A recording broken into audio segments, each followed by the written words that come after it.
Hey there! Today, we're going to dive into some fancy vocabulary that will not only impress your colleagues, friends and family, but also make you sound very professional. So, grab your coffee, sit back, and let's get started.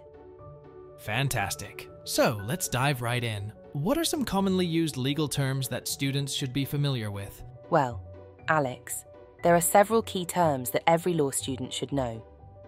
For starters, barrister and solicitor are important distinctions in the legal profession.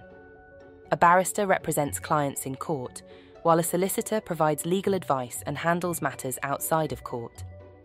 I see. So what other terms would you recommend? Another important term is jurisprudence. It refers to the philosophy and theory of law, examining the principles that underpin legal systems. It's a fancy way to discuss the theoretical foundations of law. Jurisprudence. Got it. Any other fancy legal language that can impress professors and colleagues? Absolutely. A term that often comes up is adjudicate. It means to make a formal decision or judgment, usually by a court or tribunal.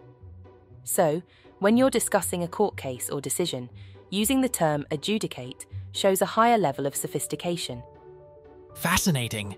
And what about terms related to the court system itself? Well, there's the concept of precedent, which refers to a legal decision that becomes an authoritative guide for future cases.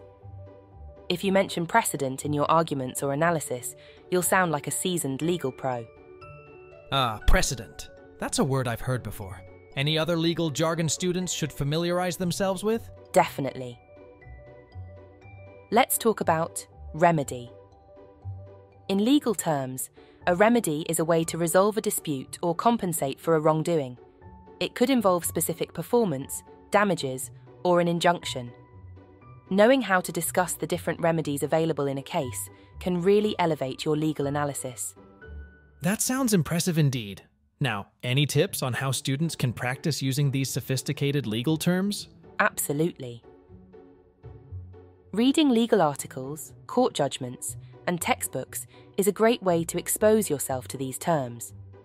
You'll see them used in context, giving you a better understanding of their meaning and how to incorporate them into your own vocabulary. Plus, engaging in legal discussions with classmates or joining study groups can help you practice using these terms naturally. Great advice, Cindy. Before we wrap up, any final words of wisdom for our aspiring legal professionals? My final piece of advice would be to embrace the beauty of language in law. Sophisticated legal vocabulary can help you not only sound impressive, but also communicate effectively and precisely. So, don't be afraid to dive into the world of legal language.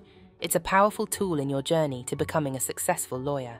Fantastic words to end on, Cindy. Thank you for joining us today and providing valuable insights into sophisticated legal vocabulary. And that wraps up this episode of Chatty Vocabulary. Thanks for tuning in, and remember, the journey to building a sophisticated vocabulary is just a conversation away.